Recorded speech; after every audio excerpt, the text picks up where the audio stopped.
Hello, everybody. Welcome to another episode of Transfigured. I am here today with Dr. Dustin Smith.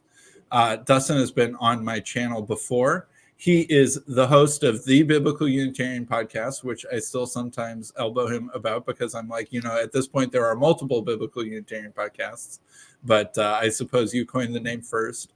And you are a New Testament scholar at Spartanburg Methodist College in Spartanburg, South Carolina. And you have a new book out that will be the main conversation topic today, Wisdom Christology in the Gospel of John by Dr. Dustin Smith. And so we are going to be talking about what is wisdom Christology, what is sort of like wisdom literature in sort of the Second Temple Judaism period. What does that have to do with the Gospel of John in particular? What does it have to do with the prologue? How has this been a topic that's been kind of commonly talked about in the scholarly community, but hasn't really trickled down to kind of the popular audience or the lay community very much? And what does this mean about the Christology of the Gospel of John? So anyway, Dustin, how are you? Hey, I'm well. Happy Monday to you. Happy Monday morning. Tell me, how did you get interested in this subject and how did you come to decide to write a book about it? So this goes back a long time. So I got involved in biblical studies in 2003. So I guess 21 years ago. And I went to one of my teachers in my undergraduate program, and I basically said, I'm really unlearned on a lot of things. I need you to just give me a list of books that I need to buy and read, which was one of the best suggestions that I ever had asked for. And one of the books that he had suggested was to get this one right here, James Dunn's Christology in the Making. Now has a second edition. And I still think this is one of the top three most influential books in my life, at least in regard to my own Christology and understanding of things. And James Dunn is a world-class scholar. He's recently died, but just groundbreaking, changed a lot of things. And he was very good at writing and very good at kind of like laying out the evidence in a way that was just really hard to dispute. And he has a chapter in that book on wisdom Christology. And it was really interesting for a variety of reasons. One, because it was just laying out a lot of things that it's just very clear to see, like Jesus would speak on behalf of wisdom in the Gospels, especially Matthew and Luke, but as we're going to talk about today, in the Gospel of John as well. So that was interesting to me because I was seeing that. But the other thing that was interesting to me is that nobody else in the biblical Unitarian community was talking about wisdom Christology. The main people that were kind of the go-to teachers that were writing the books kind of at the popular level, they weren't talking about it at all. And I wonder why there was this disconnect. And so I realized from an early period, there was a disconnect between what the scholars were saying and what the popular people were saying. And I was trying to figure out why that actually was. And of course, if you're a biblical Unitarian for too long, you're going to have someone coming up to you and saying, hey, have you ever read John 1:1? And oh, shoot, haven't gotten that far yet. It's like, oh, thank goodness. In my Bible, it goes from Luke 24 to John chapter 2. And I just pulled this. Oh, looky there. There's John 1. I've never read. Of course I have. Of course I've heard of it. And so you have to engage that. And so when I started to look into the scholarly literature and I started to look in the commentaries and the monographs, I noticed that they were all, with a couple of exceptions, referencing some parallel literature that would talk about wisdom that was in the beginning and personified wisdom and the wisdom of God. And again, I was noticing this disconnect between what I was seeing in scholarship and in commentaries and in books, and on the other hand, what I would see in the popular reconstructions. I would hear many people give teachings on John 1, and they wouldn't mention wisdom at all. They wouldn't have any wisdom parallels at all. And I'm just wondering why this is. Is it that they didn't think the wisdom parallels were very convincing? Or did they just not understand what wisdom Christology actually was? And I actually think it's the latter. I think that there's just a big disconnect on the just understanding of what wisdom Christology is, and we'll actually get talking about it. So again, just as I started to see the explanations of a lot of these passages really not make the most sense, I would say, yeah, like you could read it that way, but it doesn't seem like the most natural reading.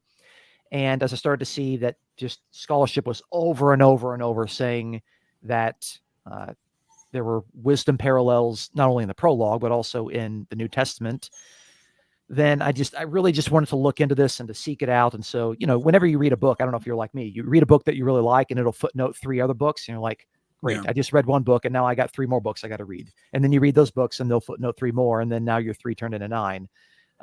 So eventually, I would say over the last 20 years, I've just slowly developed an interest in understanding how the early Christians were portraying Jesus, how they were drawing on the Old Testament and drawing on Jewish literature.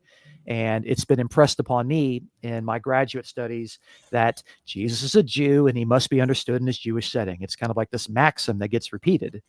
And anyway, so I've kind of got to the point where I am now, to where I realized that the Gospel of John has arguably the most thorough portrayal of wisdom Christology in the New Testament, even though it's probably one of the later books in the New Testament to be written. So that's kind of what has led me to where we are today, and what led me to write that particular book. I actually thought that I was giving the community something that they didn't already have, because there isn't a lay level book on wisdom Christology that I'm aware of. And I really thought that I was writing something on the Gospel of John that would be accessible to people, which is interesting because the Gospel of John is one of the most written about books in the New Testament from the perspective of biblical studies. Yeah, great. So let's talk about what is wisdom Christology. But before we get into wisdom Christology, let's talk about wisdom literature in sort of the kind of couple centuries BC, and what this literature and genre was like. What sort of moves is it making about Sophia, wisdom, and logos? And I think you kind of mentioned, why is there this popular level gap? I suspect that a decent amount is the fact that a lot of this wisdom stuff is not in like the canonical Old Testament, but is in like either the Apocrypha or these books that didn't even quite make it into the Apocrypha. And that there's this kind of body of literature that is just outside of a lot of Protestants' awareness and knowledge. So anyway, let's talk about that. I mean, let's start maybe with Proverbs, which is something that most people will be aware of, and then move into even less well-known things. So what is the sort of Jewish wisdom literature tradition? Yeah, so if you're looking in your Old Testament, your Hebrew Bible, the relevant passages that are going to talk about wisdom are going to be Job chapter 28. There's a hymn given to wisdom in Job 28, which most people don't think about when they think of the story of Job. Proverbs is the most important book by far. By far. Proverbs, not only is it the most important book for understanding these things, but when we look at the literature that came after Proverbs, it becomes clear that Proverbs was the most influential book in impacting the theology and understanding of these other books. So in Proverbs, you have Proverbs 1-9, which talks about wisdom, and it portrays wisdom as this personified attribute of God. It starts off actually by talking about wisdom as just this, it's the thing that you need to get. You need to get the Father's wisdom, and it's just a normal thing. It's just God's understanding. It's God's knowledge. It's a way of understanding the wise instructions of God's law and God's Torah, but it's also the wise way in which God made and ordered and gave purpose to creation. But very quickly it becomes personified as a female figure. So it's there in Proverbs 1-9. It's also there in Proverbs 31, which we will talk about later. And that is a extremely important chapter, but it's also a very commonly neglected chapter in the understanding of the portrayal of wisdom, but also in the understanding of incarnational theology. We'll talk about that a little bit later. So you got Job 28, you got Proverbs 1-9, you also have Proverbs 31, and then you have one particular Psalm, Psalm 104. And really in Psalm 104, it's only one verse. It's Psalm 104, verse 24. And apart from like maybe 1 or 2 things in Ecclesiastes, that's effectively it. But those are the passages that we can see the impact on the early Christians' portrayal of Jesus in terms of wisdom and on the other books. You did begin by asking me to define wisdom Christology, and I think probably before I go much further, I probably should actually do that, because I was presenting this book in a congregational setting about a month ago, and I said, hey, I want to get a show of hands here. How many of you know what wisdom Christology is and could actually give a definition for it? And there's a room of like 100 something people, and like 2 people raised their hands. And I said, how many of you have heard a sermon on wisdom Christology? And 1 person raised his hand. Okay. So there is a massive gap of ignorance on this particular topic. And I don't mean that in a rude way. I'm just saying that there's a lot that we need to kind of catch up on when it comes to this. Okay. So what is wisdom Christology? Wisdom Christology is the Christological portrayal of the person Jesus Christ that takes the roles, traits, characteristics, and attributes formerly belonging to God's personified wisdom and now applying them to the person of Jesus. That's effectively what wisdom Christology is. So in order to understand that, we have to actually define what is wisdom, what is personified wisdom. And that, of course, leads to the question we're having now. Okay, Job 28, Proverbs 1 through 9, Proverbs 31, Psalm 104. Those are the books that we actually have in our Old Testament, the Hebrew Bible. Okay. So if you don't want to get interested in any of the intertestamental apocryphal books, okay, that's fine. Just focus on those, and that's a good place to start. Okay. But those books did impact the writings that came in between the testaments. And at least in the intertestamental literature, we're going to have Baruch, we're going to have Sirach, which is also called Ben Sira, and we're going to have Wisdom of Solomon. Okay. And I encourage people that if you want to follow along in the book, you want to get an NRSV, a New Revised Standard Version that actually has all of these books. If you're Protestant, I'm not saying you need to add those books to your canon.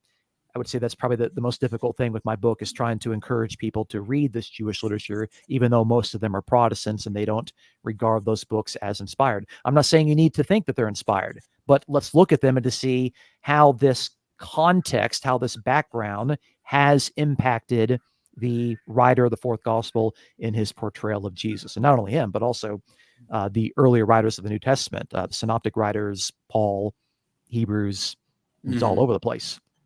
So I was reading Michael Servetus recently, and he treats the Wisdom of Solomon as scripture. So if anyone needed a biblical Unitarian endorsement of the Wisdom of Solomon, there's that.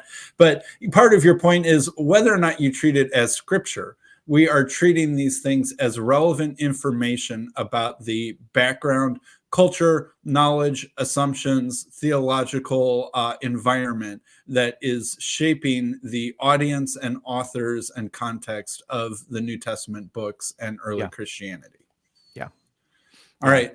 Let's talk about Proverbs a little bit more before we move on. So what are some of the traits that Proverbs gives to wisdom? Because I feel like, as you said, this is sort of fundamental in the trajectory of this wisdom literature and tradition. And then let's talk about Proverbs 31 and how this lady is sort of portrayed as an embodiment and incarnation, a exemplary manifestation of these traits. Yeah, that's a really, really good place to start, because I feel like that's the biggest hub of personified wisdom text and theology in the Old Testament. Okay, so again, Proverbs just opens in the first couple of verses, and it just describes wisdom just really as this, it's a non-personified thing. It's just God's wisdom, it's his understanding, it's his knowledge, it's what the father and the mother are trying to teach to their child. Okay. And again, it's just a basic way of describing God's wise teachings. And I think the earliest readers would have understood it as God's Torah, his laws. They are wise, and they're able to make someone wise so they can live in a way that is in line with the fear of Yahweh. But very quickly it becomes personified, and there's an entire section there in chapter 1 where wisdom is speaking in the first person. Okay. Now it's important to realize that because wisdom in not only Hebrew, but in Greek is a grammatically feminine noun, the personification is going to personify wisdom as a female figure. Okay.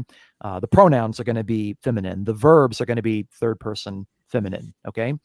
So this is going to be important because there are some people that believe in the Right. preexistence of Jesus and they point to wisdom.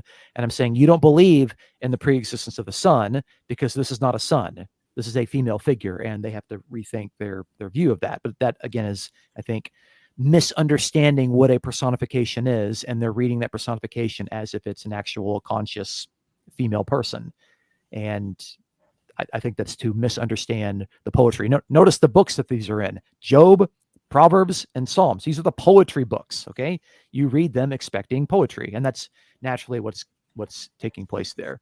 And Old Testament scholars, I mean, they are unanimous in this. Like, the portrayal of wisdom is that she is a personification. Like, I'm not aware of any modern commentary on the book of Proverbs that says that wisdom is actually a real conscious female person alongside Yahweh. And I've got like 13 commentaries on Proverbs. So I'm not aware of that. So it is the consensus that wisdom is a personification. And so what does she do? Well, she functions as this prophet, but let's just call her a prophetess, okay? And she's summoning people to listen to her wise sayings. And those that do are promised life, they're promised security, they're promised ease. But those that don't do it, they're promised dread, destruction, and death. And she summons them like a prophet. And she'll say some interesting things. She'll say, listen to my words. I will pour out my spirit upon you. I will make my words known to you. And that's Proverbs 1:23. And so notice wisdom is saying, I'm going to not only give you the spirit, but I'm going to make my words known to you. So there's a close association already in the Old Testament between wisdom and word. I'm sure we'll come back and talk about this a little bit later. But we can see that clearly the utterance of God is closely aligned to God's wise teachings and God's wise oracles. And, if you're a reader of Proverbs, at least originally you're a male and you're looking to be instructed, and how do you entice males to listen to the teachings of God? Well, you make them a female. You personify it as a female. That's how you get the attention of young men in the Second Temple period. So that's what you do in order to get their attention that way. And, wisdom is saying, hey, you need to come listen to me, and you need to acquire me. She's described as a tree of life. She is described as someone that is more valuable than silver and pearls, and that she's got glory in her hand. She's got long life in her hand.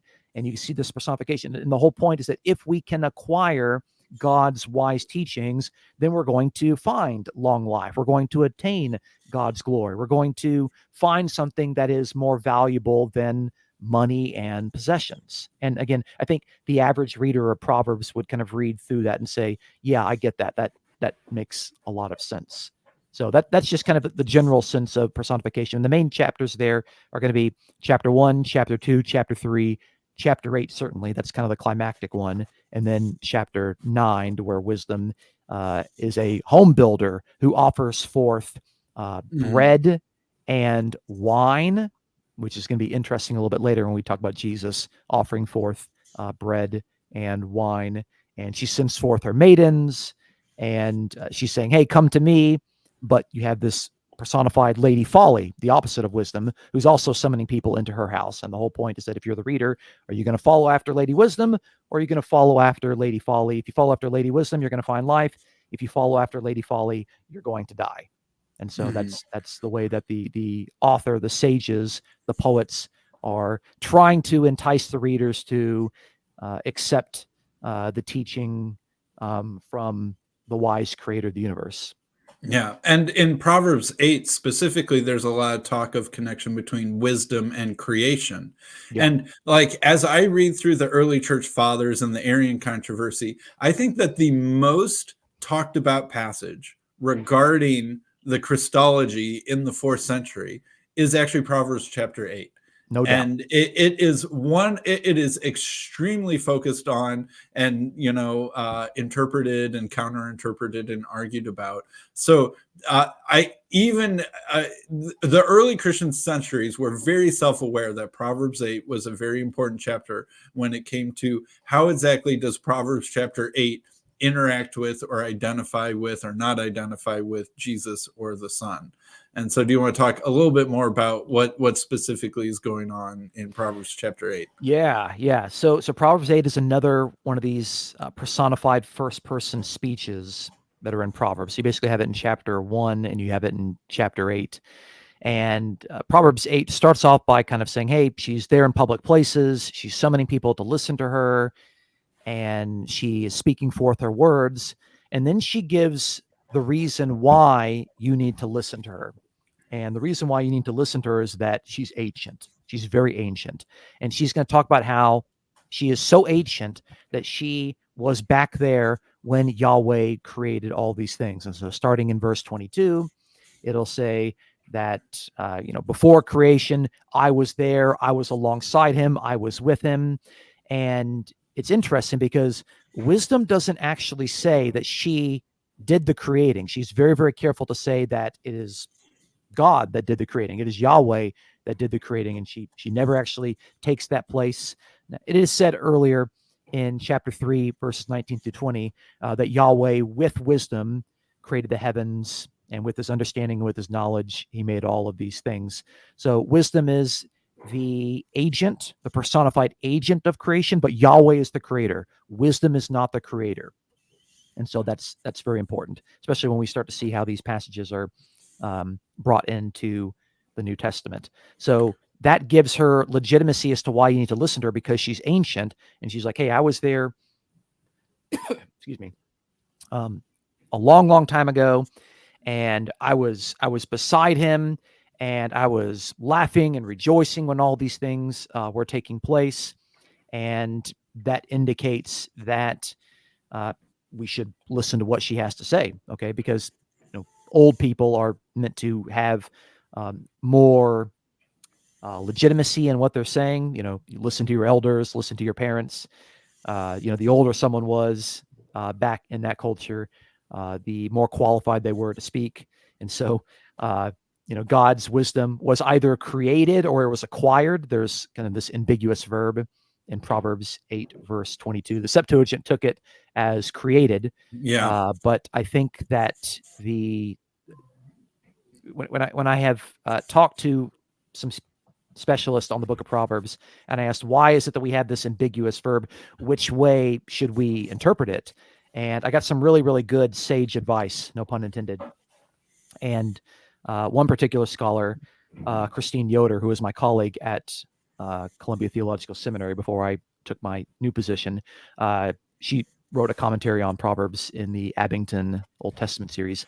She said to me, and I'll remember this for the rest of my life, she said, if scholars haven't clarified a particular point and the evidence is ambiguous, then don't try to come down one way or another. Allow the ambiguity to still be there. And she suggested to me that that verb, which could mean that God either acquired wisdom or that he created wisdom, is probably deliberately ambiguous by the writer.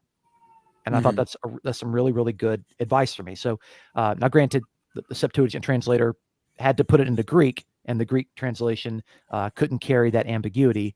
But either way, wisdom in Proverbs is not some sort of eternal figure, but again, it's just a personification. It's just God's wise way of ordering and structuring and giving purpose and meaning to his creation.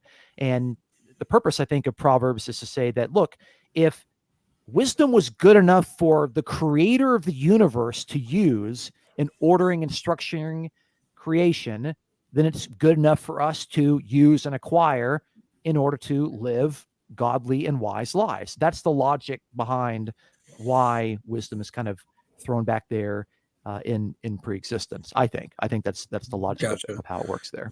Unfortunately, that grammatical ambiguity will cause a Christian civil war hundreds of years later. But Yeah. other than that, so let's talk about the woman in Proverbs 31. I can remember going to young men conferences where they'll talk about trying to find yourself a Proverbs 31 woman.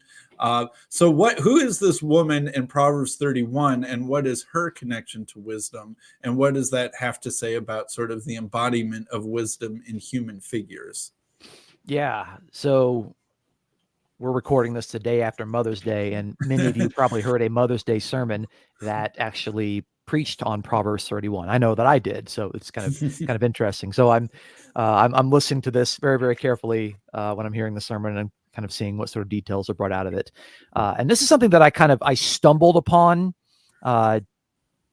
I don't know, like 6 or 7 years ago. I was given a project where I needed to give a fresh translation of the book of Proverbs, and I remember Proverbs, by the way, is not easy Hebrew. It took a long time to do it. But by the time I got to chapter 31, I was at this passage about the virtuous wife, or the woman of substance. That's how I translate it in the book. And I noticed that there were all of these things that are being said about her, and that were formerly said of wisdom. And I was like, what is going on here? Like, why are you portraying these women, these ideal wives during the Persian period, by deliberately taking all of this language formerly said about wisdom in chapters 1 through 9, and now it's being put here to describe. And I was like, well, let me count them, and I think I came up with like 11 of them. And then there was this interesting one where it used a verb to talk about how the woman watches over, and it's the verb in Hebrew Sophia, which is very clearly a bilingual pun on the noun for wisdom in Greek, Sophia. And I don't think that's an accident. And so I was like, wow, this is really, really cool. And I wonder if anyone else found it out. And then I went and I checked the commentaries. I'm like, oh, great. Like, people have known about this forever. Like, I'm just finding it out by just reading the text. And people have known, like, how in the world has nobody like told me this? Like, what is going on? So, when's the scholarly consensus about when Proverbs was written, or at least Proverbs 31? Yeah. So Proverbs 31 was the way that it kind of functions is it kind of creates this, it bookends the entire book. So the writer of Proverbs 31, it's not just 31, it's like 31, 10 through 31. That was written by whoever also wrote chapters 1 through 9. And those seem to be the latest parts of the book that were written. You can kind of see through the book that there are different kind of like headings that say, these are the things that were written by Solomon, but they were carried on by the people of Hezekiah. But the things that are said about this woman in chapter 31, 10 through 31, they describe a context that is not pre-exilic, and it's not exilic, it's post-exilic. So it's during the Persian period. It's that sort of idea that's there. And there's a lot of good literature that has really made this particular point. So it was written over a period of time. It was collected, and then chapters 1 through 9 and 31 were kind of put as the bookend to kind of make an inclusio over the entire thing. So it came to its final form in the Persian period, but clearly the earliest parts of it were much earlier, maybe as early as Solomon. So I think that's because to make a multilingual pun with Greek, you have to be aware of Greek. And I don't think that the Jewish world was very aware of Greek or interacting with Greek culture very much until perhaps starting to get to Alexander the Great sort of times.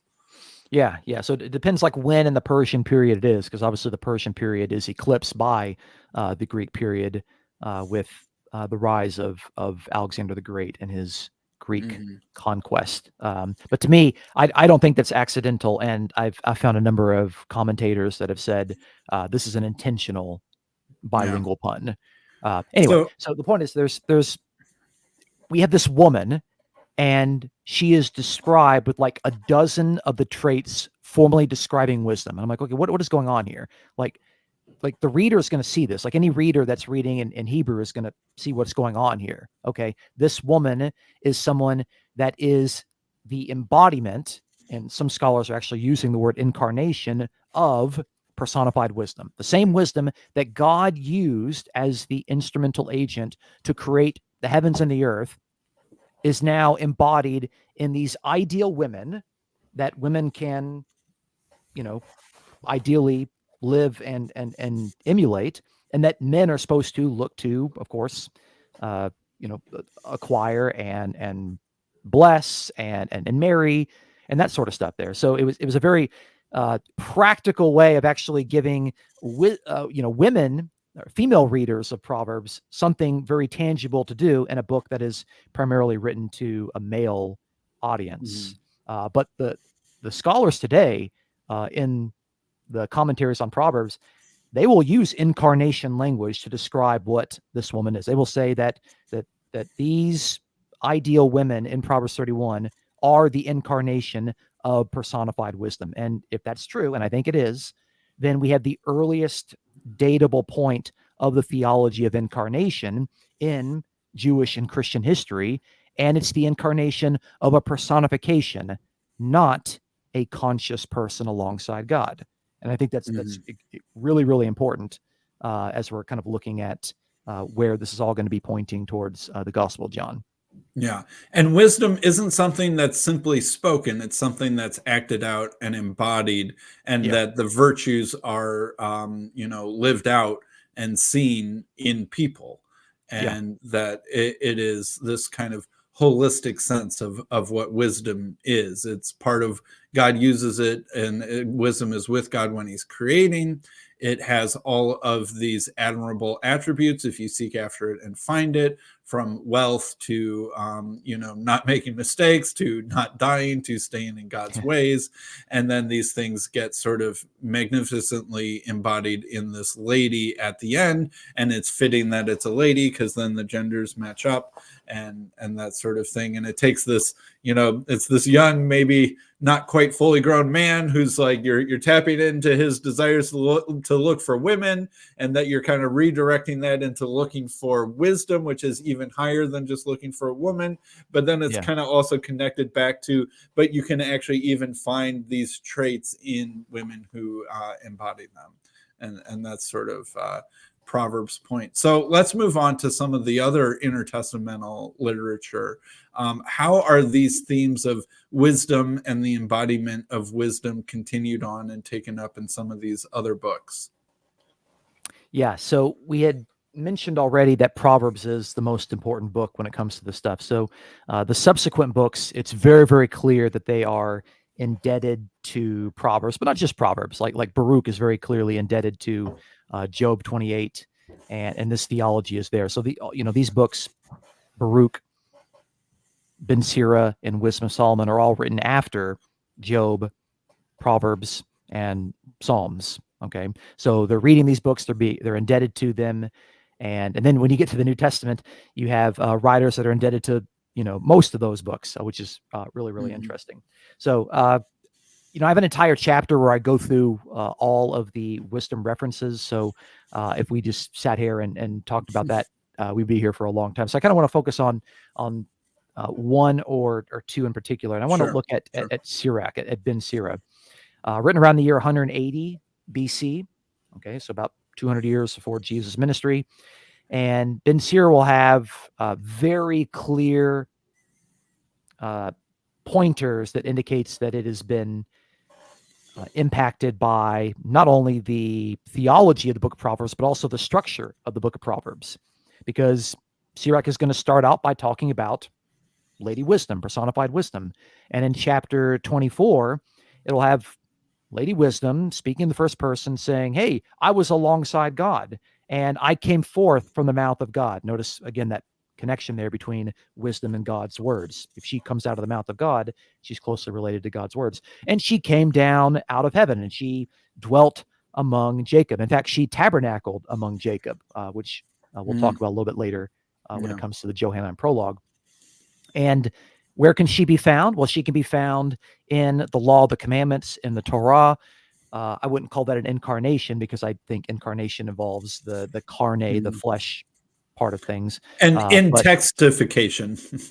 I mentioned with someone else. How about the codification? Codification, Yeah. the codifying. So we'll see if that lasts. So we see that there in chapter 24. But just like Proverbs, we're at the very, very end of Proverbs. We have the traits formerly being used to describe personified wisdom now being given to a human person. We also have that at the end of Sirach. So Sirach is 51 chapters, but in the 50th chapter, we have not just this sort of like ideal wife you're supposed to look at. We have an actual, real, genuine person from history, a very important person, Simon ben Onias, who was the high priest in the time of the 2nd century BC. Okay. And he's a male. We actually now have the incarnation of personified wisdom into a male figure. So it didn't have to be a female figure. It was also described as a male figure. And just like we see in Proverbs 31, where there's like 11 or 12 different traits of wisdom that are being used to describe wisdom's embodiment. In Sirach 50, we have 8 of the former descriptions of wisdom now being used to describe an actual high priest who is functioning in the temple, and he is doing wise things, and he's giving order and purpose to the temple procedures and the cultic activity, and he's kind of remembered to be one of the better high priests during that particular time. If you know Jewish history in the 2nd century BC, you know that there were some not so good high priests, but Simon ben Onias was remembered as being one of the better ones. And so there, again, the commentators on Sirach, yes, Protestants, there are biblical commentaries on the intertestamental books. They will say, even as one written as recent as last year, they will say, this is incarnation language. This is embodiment language. One of them will actually say that Simon ben Onias is the avatar of wisdom. So they're still again, we have another example of wisdom's incarnation, this time in a book that's written in Greek, even though technically Sirach was originally written in Hebrew, but it kind of survives in Greek. And so now we have incarnation theology of a personification, not a conscious female person alongside God, into actual human beings in multiple languages now, hundreds of years before the New Testament period. And this is in Jewish literature. This is how they understood incarnation. So I think that's an important piece that, again, needs to be part of the conversation as we're trying to define what is wisdom Christology, and, what does it mean that, wisdom has become flesh. So yeah, in Proverbs we have a personification of wisdom in a lady, and then in Baruch we have this incarnation, or is it Sirach? Sorry, that where we have the incarnation of wisdom in a high priest. Yes, that's Sirach. Yeah, Sirach. Yeah. Okay. So can we talk maybe a little bit about Philo of Alexandria a little bit, and what role he plays in this, and what connection he might have to sort of helping understand the context of the Gospel of John? Sure. Okay, so I will say one thing very clearly: the commentators and the scholars on the Gospel of John are absolutely unanimous that the Gospel of John did not read Philo.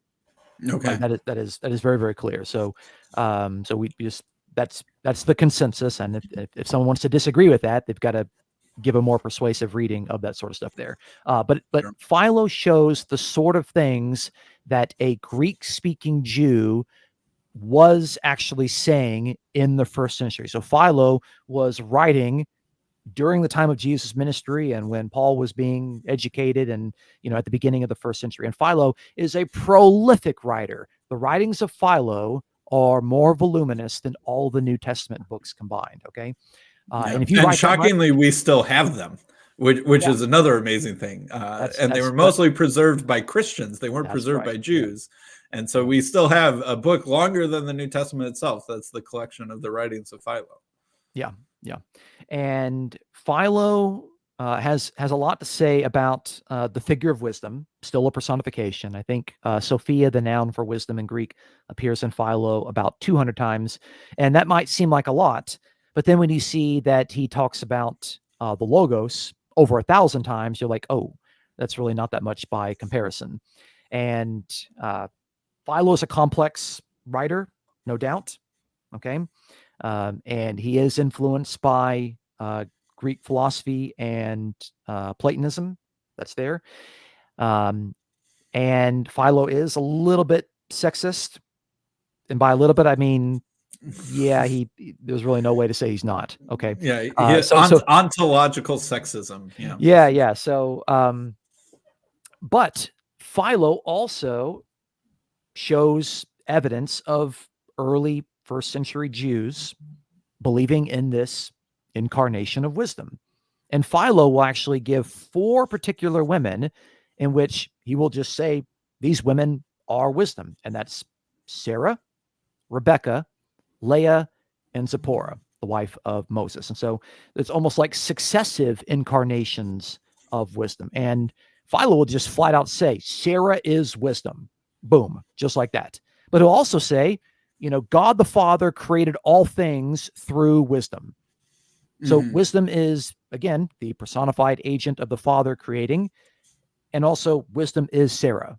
Okay. Do you think he's communicating at like an allegorical level when he says that? Because it's not unreasonable to attribute allegory to Philo. So when he's saying wisdom, he's like saying Sarah is the allegorical, Sarah symbolizes or allegorizes, and her allegorical referent is wisdom or something like that. Do you think that's sort of the right way to I think that's part of it there, but it's the same sort of language and theology that we see in Proverbs. So again, in Proverbs, we have God creating all things through his wisdom, Proverbs 3:19, and then wisdom being incarnate in actual female figures that you could look at, Proverbs 31. The same thing in Philo, God creating through wisdom, and the wisdom is discernible people. And I think what he's trying to say is the same sort of theology in Proverbs, that if God has wisely ordered all things, then these are the sort of women that exhibit the wise characteristics of the Creator God. They allegorically embody the wise principles of the true Creator, of the Creator of the heavens and the earth. So we have incarnational theology and language still in the first century by a Jew writing in Greek, influenced by Proverbs, without the understanding that Sarah, being wisdom, actually consciously pre-existed her birth. Like, that's not what Philo is saying. He's not saying that about Sarah. He's not saying that about Rebecca or Leah or Zipporah. And I give all the references to these in chapter 2 of my book. If this is piquing your interest, I've taken a lot of time to kind of gather all these things and put them together.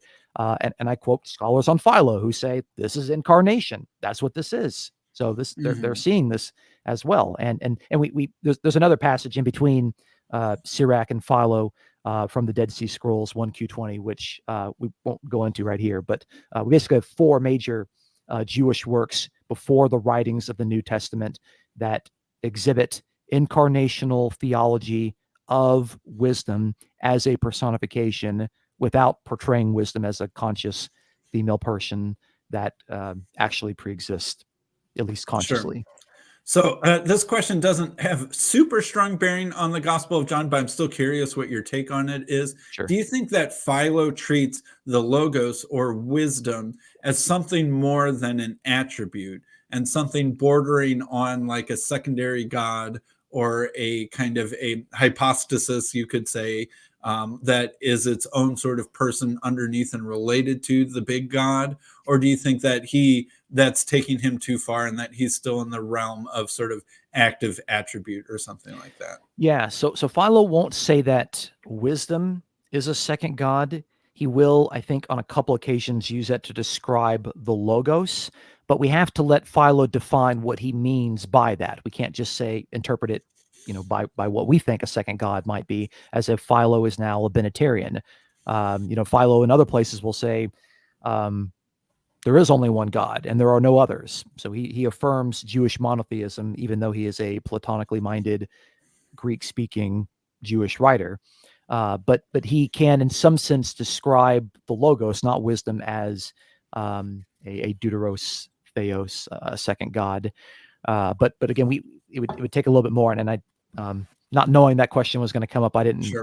have the references at problem. hand. I did a podcast. You did do a a month ago. podcast episode on it recently, so I felt like I did. wasn't picking on you too much. No, you're not picking on me. You're fine. You're fine. Yeah. If you're interested in that, I have a podcast on was Philo a two powers in heaven heretic, something like that. Mhm. So you can type in like Philo, two powers in heaven, and I'll go through all the passages there that talk about that. Now, a hypostasis, that actually is the language that starts to show up in the 3rd, 4th, and 5th centuries. And so we don't actually see, at least the way that sort of language was used and defined in the 1st century. It is a word that's used in the New Testament, but it doesn't actually have that particular meaning. Yeah. So I'm trying to be very, very careful to not anachronistically take words and concepts from, the time of Nicaea and Chalcedon and import that into the writings of Philo. Philo was not at the Council of Nicaea, as I have to remind people.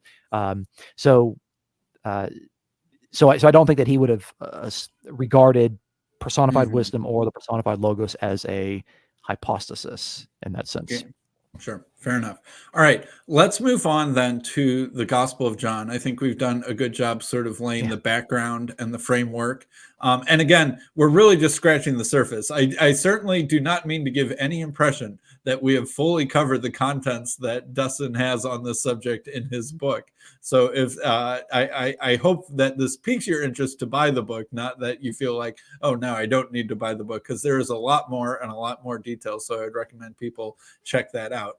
But now let's move on to the Gospel of John, and we'll circle back to the prologue second, because somehow I have a feeling that once you start talking about the prologue, it's hard to get out. But we'll come to the prologue in a minute. But in the other parts of the gospel, basically anything after the first half of chapter 1, what are some of the ways that Jesus is portrayed with some of these embodiment characteristics of wisdom, similar to as we've seen in the books that we've already talked about? Yeah. So again, what my book is demonstrating is that the Gospel of John is going to take all of these roles and traits and attributes and characteristics of personified wisdom from the Jewish wisdom literature, and it's going to apply them to the person of Jesus. And I make the argument, and I think give persuasive evidence that this is taking place in the Gospel of John, not just in the prologue, but in all 21 chapters. And I also show that other scholars have been saying this for a long time, a lot longer than I've been alive. So this is not me making anything up. Most of the stuff in my book, I would say 90% of it is just me telling you what other scholars have been saying. So don't think that I'm, originating any of this stuff right here. There are a couple of things that I've kind of put my own touch on, but for the most part, it's just me quoting a bunch of other people. So I mean, let's just, for example, okay, wisdom functions as the revealer of God. Okay, so we could see that. We could also see that in the Gospel of John. I mean, even we were going to talk about the prologue there, but there's the first thing that comes out, John 1:18, where it's like, no one has ever seen God. And then you've got the unique Son that's in the bosom of the Father. He has explained him. He has exegeted him. So there's this unseen God, but we have this figure, the Son, that has revealed and explained this unseen God. And that's what Jesus does in the Gospel of John. He is the authorized messianic agent who reveals the only true God. And so that's a role from wisdom given to Jesus. Okay. Wisdom is described as the giver of food and drink. And in the Gospel of John, we have Jesus giving food and drink. Okay. And not only does he just give food and drink in a normal way, every time he does it in an abundance. Okay. It's in the Gospel of John that you'll find the turning of the water into wine. But if you know the story, it's not just water into wine, it's 120 gallons of water to wine. In John chapter 21, Jesus helps them to get the fish onto the boat. And it's not just a few fish, it's 153 fish. And you're wondering why this is. In John chapter 6, we got the typical story we know from the Gospels of Jesus dividing the bread and the loaves, but there's so much left over. And that leads to a long discourse on Jesus being the bread of life. Okay? Well, Philo tells us that the bread that has come down out of heaven is, guess who? personified wisdom. And Jesus says, I am the bread that has come down out of heaven. He is taking things that were formerly being said about wisdom, and he is applying them to himself. Okay. So, and I list something like 30 different things in the narrative, in the Christological portrayals, the 7 titles that are given to Jesus only in the Gospel of John. The bread of life, the light of the world, the door, the way and the truth and the life, the true vine, like all, there's 7 of them. All of these are drawing on portrayals formerly given to wisdom. One of the stronger points that I made in the book is that there's this emphasis in the Gospel of John with Jesus having these female disciples. So like in chapter 2, you've got the role of Mary at the wedding of Cana really overshadows the role of the disciples. Okay. You have Jesus talking to the Samaritan woman who on her own goes and tells an entire town, leading to their salvation while the disciples are off getting their own food. In chapter 11 and chapter 12, you have Mary and Martha. So that's 2 more. In chapter 19, you have the women at the cross and the beloved disciples. So it's like, where are the other disciples? You've got one true disciple, but you've got a bunch of women. Okay. One of those, by the way, is Jesus' mother, Mary. So she shows up there. And then in John chapter 20, you have another Mary. You got Mary Magdalene. So you got lots of Marys you got to kind of keep sorted out. So that's 6 different stories. And there's a lot of emphasis that are given to these particular stories and these women that it's like they recognize who Jesus is, and the stories are shaped and portrayed as if these are these maidens of wisdom that are wanting to share what wisdom has to give to the people. And we know this from Proverbs chapter 9, verse 3, where personified wisdom sends forth her female maidens. And you don't get this in Matthew, Mark, and Luke. At least you won't get them with the same sort of emphases. It's there in the Gospel of John. Well, why is it there in the Gospel of John? Well, an answer that I give is that because John is portraying Jesus in terms of wisdom Christology, and in wisdom literature, wisdom has female maidens, according to Proverbs 9, verse 3. Okay. So I think that's actually one of the stronger points in there. And what it does is that when we set these stories, the things in the narrative, and these Christological portrayals of Jesus in the Jewish context, specifically the Jewish wisdom context, then the stories in the Gospel of John that are unique to the Gospel of John start to make a lot more sense. And I'm going to let the readers decide if they think that they make a lot of sense based on having this new context of the Jewish wisdom literature. But they seem more symbolically rich and less sort of arbitrary when you take into account the various motifs about wisdom in this literature we've been talking about. Yeah. And it's not just, the positive things, not just Jesus having this relationship with the disciples and Jesus' relationship with God, but it's also the conflicts, because Jesus is a confrontational figure in the Gospel of John, and people are constantly trying to kill him. In fact, we have this interesting line that gets repeated in the Gospel of John where Jesus will say, "You will seek me, but you will not find me." But that is an actual quote from Lady Wisdom in Proverbs chapter 1, where Lady Wisdom is saying for those people that don't accept her teachings, she's going to hide from them. And she says, "You will seek me, but you will not find me." Jesus quotes that for himself. But those that are seeking him are not looking for him because they want to learn from Jesus' teachings. Those that want to learn from Jesus, Jesus makes himself publicly available every single time. Okay. Those that are seeking Jesus are those that are seeking to kill him. They're the enemies. And so even the portrayal of Jesus and the antagonist is shaped by Jewish wisdom literature. And I have an entire chapter on that particular point. And so I think it's really compelling and all these. And again, you have to look in chapters 4, 5, 6, 7, and 8 to kind of see all the details of this. It's the majority of the book is how the entirety of the Gospel of John, all 21 chapters, has been shaped by this wisdom Christology, despite the interesting fact that the Gospel of John will never use the noun wisdom. So those of you that all you do is you look in your Strong's Concordance and say, well, I don't see the word wisdom, so the Gospel of John has no wisdom Christology. That's a fallacy. It's called the word concept fallacy. The word concept fallacy is saying, well, the concept is not there unless I see the word. Well, okay, the word wisdom's not there, but very clearly the portrayal of Jesus is drawing on all of these different roles and characteristics and traits and attributes formerly belonging to wisdom, and they're now being used to describe the Johannine Jesus. Sure. So let's talk a little bit about pre-existence and being before and after people simultaneously. Like we have, this comes up with John the Baptist. It comes up twice actually, that that Jesus is after John the Baptist in one sense, but seemingly before the John the Baptist in a different sense. And then you could also bring up the before Abraham was, I am he question, and it's like, so who we've got this weird after but before thing that happens a couple times in the Gospel of John, maybe at least 3 distinct times, perhaps even more than I'm thinking of. How does wisdom Christology help us make sense of those sorts of passages?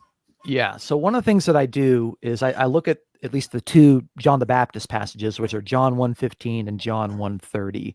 The John 8:58 thing is not really a John the Baptist thing, but it still deals with pre-existence. So we might talk about that here in a second. But the thing with John the Baptist is that, especially there in the prologue, and I know we keep saying we'll circle back around to it, but it's hard to not talk about it. Well, basically what is said in John 1:15 is pretty much repeated in John 1:30, where John the Baptist is saying, hey, this person who is coming chronologically after me, because John the Baptist is older than Jesus by like 6 months, was before me. He was before me. Okay. Now, how do you make sense of that? Okay. Well, a lot of Unitarians have said, well, okay, this word for before could also mean that he is my superior. Okay.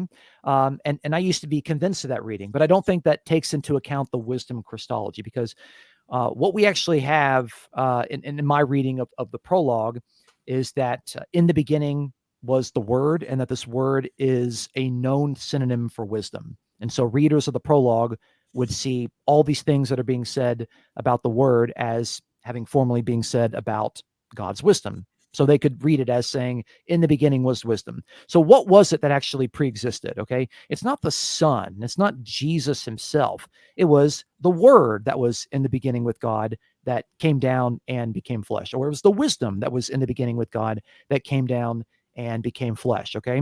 Now that's true just in the Jewish wisdom literature before we even get to the Gospel of John. All that's still true. Okay. So we can point to all that, and there's no conflict with that sort of reading, at least from how Jews could have conceivably understood that sort of language. So I think what is going on there is that the writer sees that, okay, Jesus pre-exists as the personified word or the personified wisdom of God. That's actually what has come down and has become incarnate in Jesus, or has become embodied in Jesus. And they can look backwards and not say, well, that's the Son. They'll look backwards and say that's word or wisdom. And so I think this is how John the Baptist is looking at this. He's saying, yeah, Jesus came chronologically after me, but because he's the embodiment of the word and wisdom that was, obviously before John, there's a sense in which he can say that, yeah, that word or wisdom was before him. So I think if we put those passages in the context of the wisdom Christology, that seems to be the most natural reading of it. Okay. I know that's not the only way that people read it there, but if the wisdom Christology is there, that seems to be the most natural reading of that. John 8:58, I don't actually think, despite the entire book is being about wisdom Christology, I actually don't think it's a wisdom Christology Christological statement. I do think that, before Abraham was, I am he, is it referencing to Jesus's messianic status. And I do point that out several times in the particular book, which was very clearly established by the Samaritan woman in John 4:25 through 26. I know that Messiah is coming, and what's he going to do? He's going to reveal all things to us. Okay, notice Jesus is the revealer, and then Jesus says, I who am speaking to you am he. That's 4:26, where he says, ego and me. So Jesus is claiming to be that, but I also demonstrate in the book that when we talk about pre-existence is not a monolithic thing in ancient Judaism, nor in modern critical scholarship. Okay, I note several scholars that say that pre-existence could be either literal pre-existence or notional pre-existence in the plans and purposes of God. I note several scholars that make that particular point. Okay, so the question is not whether Jesus pre-exists; it's in what way did he pre-exist. And if the Gospel of Yeah. John is saying that it's actually the word or the wisdom that was in the beginning with God, and word or wisdom in the Jewish literature is at most a personification, but never a conscious person alongside God, then the preexistence is just as a personification. And that's not literal conscious preexistence. And so, Yeah. yeah, so John 8:58, yeah, he does claim to be before Abraham, but I think that's the notional preexistence in God's mind. And I cite several Jewish texts that indicate that the Messiah, the name of the Messiah, preexisted along with other human figures that couldn't have consciously preexisted at all, like the patriarchs or the nation of Israel. Yeah. So I almost get the sense that there are like three kinds of preexistence that you're talking about. You could imagine sort of, traditional Trinitarian preexistence where it's a personal continuity of identity, where there's a subjective conscious person who is not in flesh and then becomes flesh. And then that's one form of preexistence. There's this notional preexistence where it's like you exist in the foreknowledge and in the mind of God, but that's like an abstract existence that then becomes a fleshly actual existence. And I feel like when you're talking about the John the Baptist, the passage, it's a little bit different than either of those two. You're saying that wisdom or word exists as an attribute of God in a literal sense. It's not the logos or wisdom isn't just abstract or notional. It has a real existence, but it's not personal. And then because Jesus then is like a full or new or better embodiment of this, abstract, not abstract, attributive wisdom, that he can sort of talk about himself as wisdom in the past, even though he, Jesus, the person, did not exist in the past, but he's sort of claiming the preexistence of wisdom for his own existence or something like that. Is that sort of getting it correct, would you say? That's a great question. I think that in the book, what I do is I actually wrestle with this question. Should there be three different ways of describing preexistence? Like literal conscious preexistence as one, notional preexistence as two, and preexisting as a personification as three. And I think I just kind of discussed this in a footnote, and I come down on thinking that the New Testament writers seem to be able to think of preexistence as a personification in line with the notional preexistence. I'm just off the top of my head, I'm thinking of Luke, who has a wisdom Christology. Very clearly, Luke has that. But Luke also wrote the book of Acts, and we can see, like in Acts chapter 2, where it says that Jesus was in the foreknowledge of God, and he was, handed over in that foreknowledge. And so Luke is able to kind of describe that in his own theology, kind of with both of those together. He doesn't seem to kind of make those as distinct categories. And again, it seems that the modern scholars really break down preexistence in one of two ways, not one of three ways, even though they're aware of all of these points as well. So, that you kind of have to make sense of that as you go along. But it is important for people to understand that in the mind of Jewish writers in the first century, human beings, if they were important in the plans and purposes of God, like Abraham, Isaac, and Jacob, and the Messiah, they pre-existed in God's purposes and plans. They didn't consciously pre-exist. So I think that kind of helps to make sense of what we actually have in the New Testament. So, and again, the way of kind of defining preexistence really has its tone set in the prologue, because the prologue, I argue, in chapter 3 of the book, which is dedicated entirely to the prologue, functions as the introduction to the rest of the book. So the themes in the prologue kind of set the stage for what we're going to see in the rest of the book. So I think. All right, I'll let you talk about the prologue, but not yet. I think I've got two questions first. All right, this question is a little bit off script, but this is something I've been wondering about: the ascending and descending passages in the Gospel of John. There's a fair amount of these ascending and descending things, and this has generated a lot of different scholarly theories. Like, John 3:13, no one has ascended into heaven except he who descended, the Son of Man. And then there is like the, what if you saw me ascending to where I was before? And then do not cling to me, Mary Magdalene, for I've not yet ascended to my Father and your Father, my God and your God. And I think I'm even not remembering all of it. And people have been like, okay, so it's like, so does Jesus pre-exist, descend, and then hang out for a while and then ascend? Is Jesus a man who then has like an ascension into heaven experience and then comes back down and shares what he learned and then he ascends later? Is Jesus constantly ascending and descending? Is this sort of like a metaphorical description of his relationship to having authority and prophecy from heaven? Like, what's going on? And I'm wondering if your wisdom Christology framework has anything sort of to say about the ascending and descending motif in the Gospel of John. Short answer, yes. I have an entire section in the book, I think it's in chapter 4 or 5, on the ascending and descending motif.